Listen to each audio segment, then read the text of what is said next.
Simama kwanza, simama. Wewe nani? Simama kwanza. Jamani, wasio wanakuacha unatembea mwenyewe. Wewe dadangu acha tu maisha duniani ulimwengu sio kila mtu kwamba anakupenda anapokuona upo hivi. Yaani kwanza bora yako hata una moyo. Huko nimekotoka nimebondwa hadi na mawe. Pole sana kakaangu. Pole sana. Sasa huko unapoelekea na hivi hauoni. God have mercy upon us. Dadangu unaonekana mkarimu sana.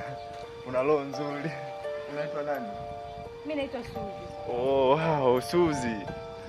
Sasa dada yangu, unapoona mimi hapa, mimi naishi mwenyewe na sina hata nyumbani wakuwa wananisaidia wananipikia nini. Nilikuwa naomba kama hutojali, wewe mpenzi wangu, yani tujenge familia ili tuweze kuishi vizuri. Mimi niite baba wewe uite mama. Wewe. Koma, hivyo una akili vizuri wewe? Yaani kukusaidia ndio umeenda unataka kunitongoza?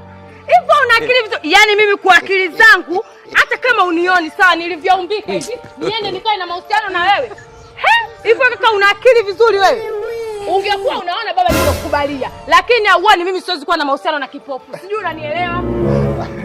Kwamba ningekuwa naona ungekubalia. Labda ungekuwa unaona hapo mimi ningekufikiria.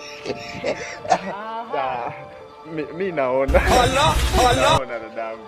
Yaani naona. Inga. Nilikuwa naigiza. Yaani wewe wenzako wanaomba siwe walemavu, wewe unaomba uwe mlemavu. Dada mimi pia nikizungumza mwanamke. Mchenzi wewe, mtoka huko. Mimi nipate pesa kali.